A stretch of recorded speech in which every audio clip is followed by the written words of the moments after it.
Lynette Oxley here for TACShack Tactical TV for our weekly update. This last week because we had another function on, but I'm here with Paul Oxley, the chairman for GOSA, Gun Owners South Africa. Welcome, Paul. Hi, Lynette. Hello, viewers. Tell us a little bit about, there's such a lot of court cases on, and can you give us an update of what is happening? So we got a bunch of things happening, and we've talked about some of them before, and we've been promising to talk about another one, which is going to be very important to everybody, I think. Okay, let's just hang on. I think there's some. Please be patient. We have a problem. Issue. Oh shit. Sorry. Yeah, come on. Okay. Okay, we seem to have sorted it out. I hope everyone can hear us this time, unlike last week. Something in the background played on my computer. My apologies, guys. We usually close everything down, but we didn't. I didn't do it this time. Okay. All right. So we've got there's a couple of items that we have to before, and there's a couple of new items, and there's some quite exciting ones. One that'll have impact on the entire industry, on the entire firearms community, and that I'll talk about last because I saved the best for last. But that is the declarator on what constitutes a license. In other words, we want the court to tell the police what a license is, because the police don't know. So they insist that it's the card, and then sometimes they say, no, it's not the card, it's the record on the system. So we want the courts to tell us finally what a license is, because that way it opens up if as we suspect a license is the record on the system, then any proof, including a printout from the enhanced firearms management system, will suffice as proof of license. Are we going to talk about We'll it talk now about that later. Okay. Let's work our way through the other things first, if you don't mind. No problems. Okay, so right up, first on the bat is the competency declarator that we've been that we have a hearing set for on the 3rd of February. Maybe just explain what a declarator is to Okay, our a declarator is when the court declares something. So the court then investigates the circumstances of a matter and will then declare this is what this means. So it's basically an explanation of what something in the law means. Now we've been running around the bush with this for the police for the last God knows how many years. Where they claim that that a competency expires with a license, etc., etc., etc. Even though the black letter law, when I talk about black letter law, I'm not talking about declarators. I'm not talking about when the courts express a view on something or make a judgment. I'm talking about the law as it is written, black on white. That's black letter law. So black letter law is quite clear on when a competency expires, but the police, for some obscure reason, keep rehashing this and challenging it and refusing to accept license applications because your competency has expired. Meantime, the competency is still good because you have other licenses on that same competency that are only expiring in years' time. And that's happened a lot in the last week or so. Okay, I've heard so we've been working on this since January this year, okay, and the court hearing is set for February 3rd. So what happened was, what happened was that I remember the moment we put in the urgent application and as well. hello, Uji. Hello, Uji. And he's given me a leaf.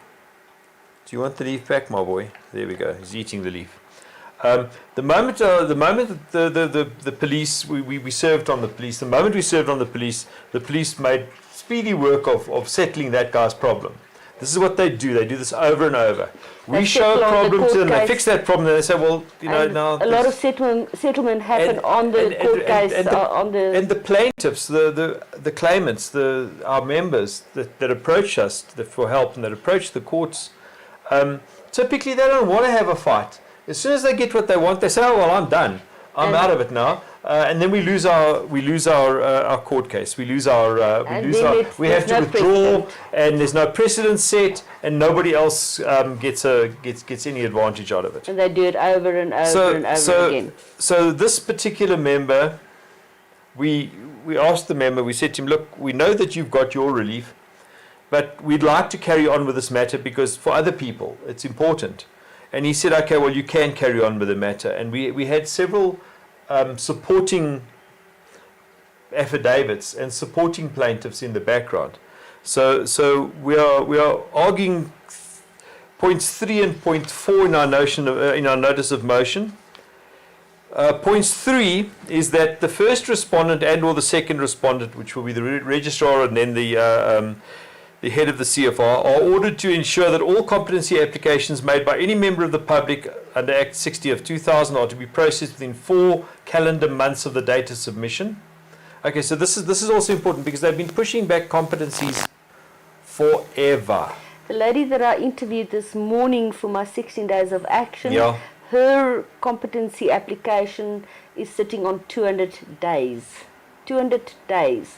She lives on a Can't plot. do this. She wants a firearm for self-defense. Yeah. She cannot even go on with the process until Yeah. her competency has been processed, and All she's right. sitting on 200 So days. we've now, and within those 4 calendar months, the 120 days, within those 4 calendar months, the police have to produce the card, if it's a business purposes competency or a dealer's competency, or security company competency, or the competency, the printed competency certificate if it's a member of the public. So they have to do that within those 120 days. So that's very important to us. So that's the one happening in February. And yeah, that's the one happening on the 3rd of February. Also then, point 4 of our notice of motion is costs of the application. Because we're going after the cops for wasted costs. It's just ridiculous that they slide all the time. Every time they get the people are so happy that they get their order that they say, oh no, we'll let costs go because I mean it's wasted money in any case, and bullshit. Sorry guys, that's rubbish. We have to start making the police hurt. Anyway, so we're going after costs in this. So in this matter, we're going to be referring to some of Martin Hood's judgments that he's already obtained. So this will be a compendium action. This will be an action on behalf of a bunch of people. We want to get this thing sorted out. So then after we've got the competency issue sorted, we'll be pushing the licensing issues, so that they must also then come up with a similar scheme where they can't just say to us, no, sorry, COVID, lockdown, and then they boot the licenses into 2 and 3 years to produce a license card. It's just ridiculous. It just doesn't work. That's not a just administrative action. No, it isn't. And we're going after them. The second matter is one of our members. Who was refused, took it on appeal. License. Appeal was refused. Took it on a judicial review. The police were ordered to reconsider the application within 40 court days of the submission, and convey such decision to the applicant and to his legal representatives. So, and the respondents were ordered to pay the cost of the application on a opposed scale. Opposed scale is like, whoa, it's heavy. It's you can lose your house doing that sort of stuff. So we got a court order, and the court said you've got 40 days to reconsider and give us a decision. Guess what? CFR laughed at it.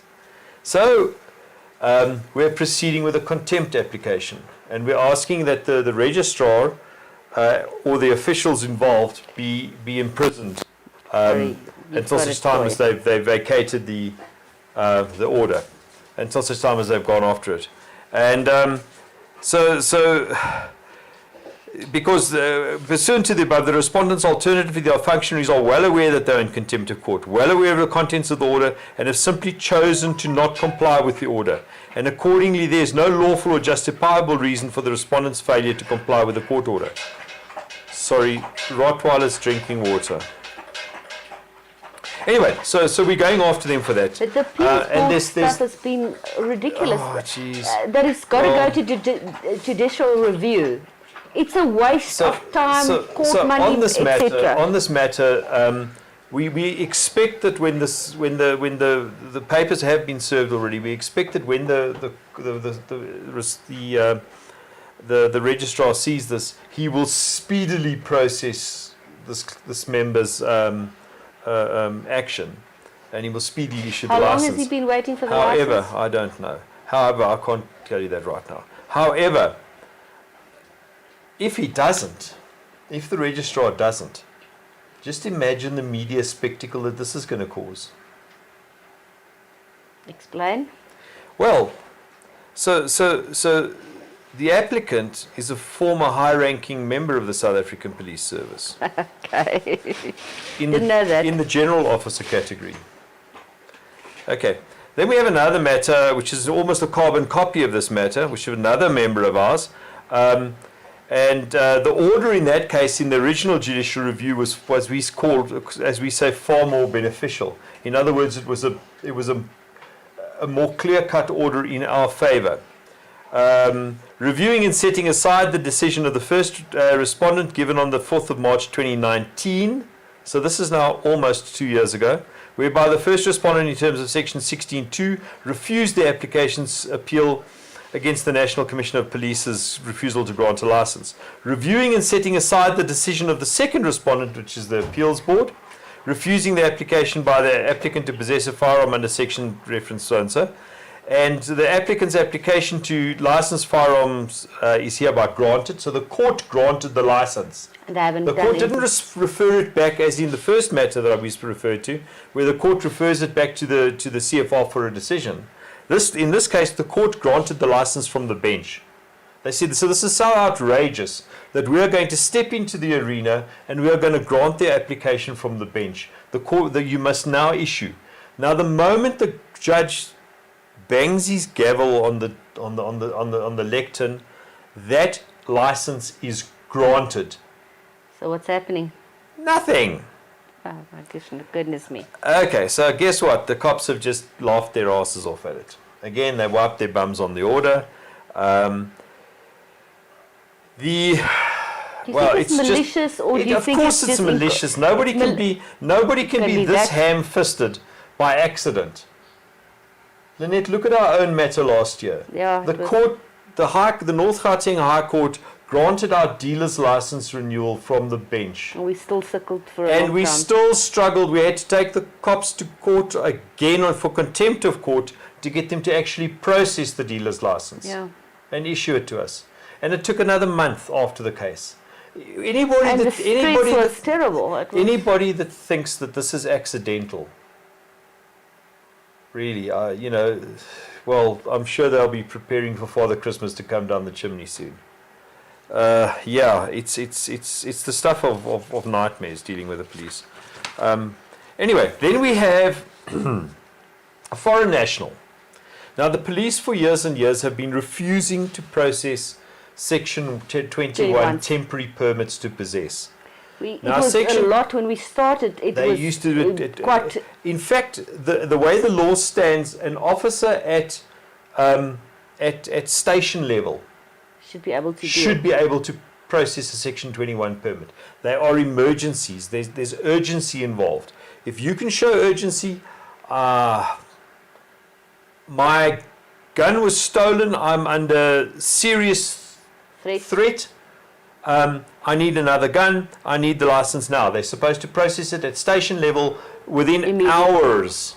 It can be done. I knew it can. It can be done within 24 hours. I know certain officers in the infrastructure, DFOs, who can still print and sign Section 21s, approve Section 21s. However, they've been told by their superiors that they may not. I've actually had a foreign national that yesterday or the day before that I chatted to that's been wanting to do their competency.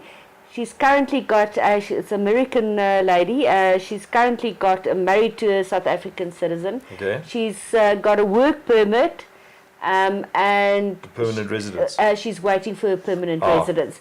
So but it doesn't matter. And she should be, and I've spoken to Chris, our legal counsel, and he said at this stage no Section 21s are and that's not lawful. You can't refuse to process something which is included in the Act.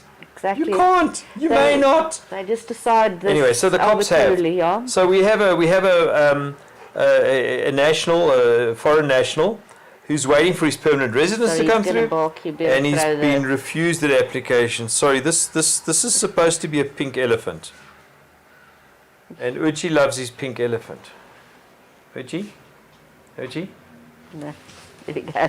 Okay, so And his appeal was refused as well by Advocate Shandu, the so-called chairman of the appeal of the Independent Appeals Board, and she says She's not independent. in her judgment, in her refusal letter, your above-mentioned client's appeal was refused as no sufficiently cogent reasons were put before the board to enable it to overturn the decision of the registrar. The facts as put before the board were more of a scenario of an applicant who was in an uncertain situation and could not or had not articulated the temporariness of his situation by indicating when it would end. She's on drugs, I swear. He could not articulate it as it was indeed a situation whose ending was outside his control, whose envisaged outcome could or could not take place. Sorry, that was the Rottweiler knocking the camera. It is February 20 or 21 today, and your client's application for permanent residence of 22 February 2017, whose outcome could go either way, has not yet been resolved, nor has it been stated when it will be resolved.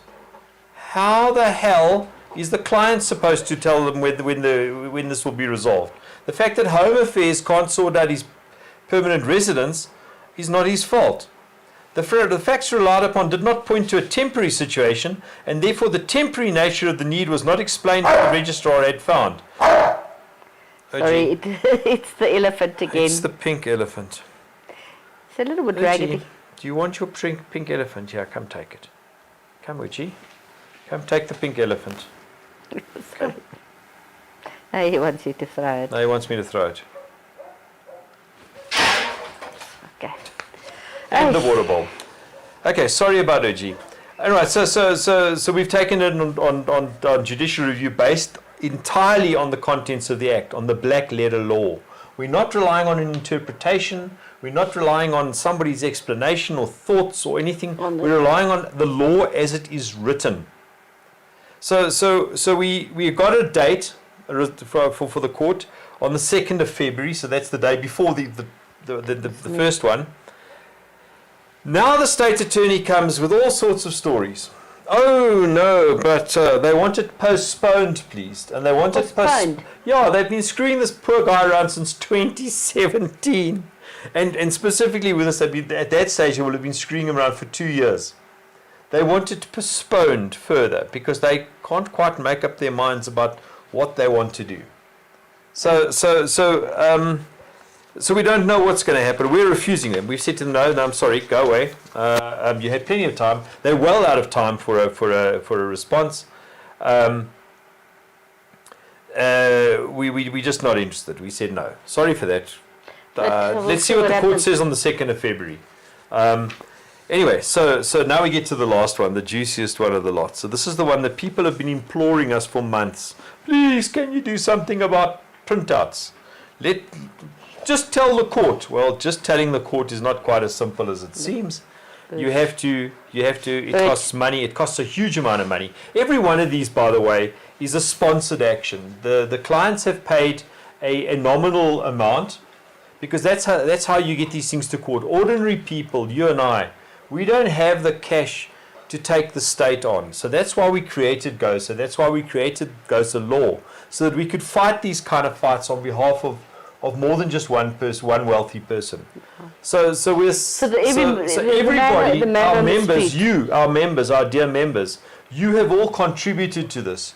Your contributions, your membership donations, that all contributes towards getting these cases to court, fighting these things. Because it's important for all of us, and next time it could be you, and it's also exactly. sets precedent. But we look to set precedents. Which and is we will important follow for all up of on us. precedents because we're taking them on behalf of a whole bunch of people. It's not like we are trying to just win one case. This is not about one case.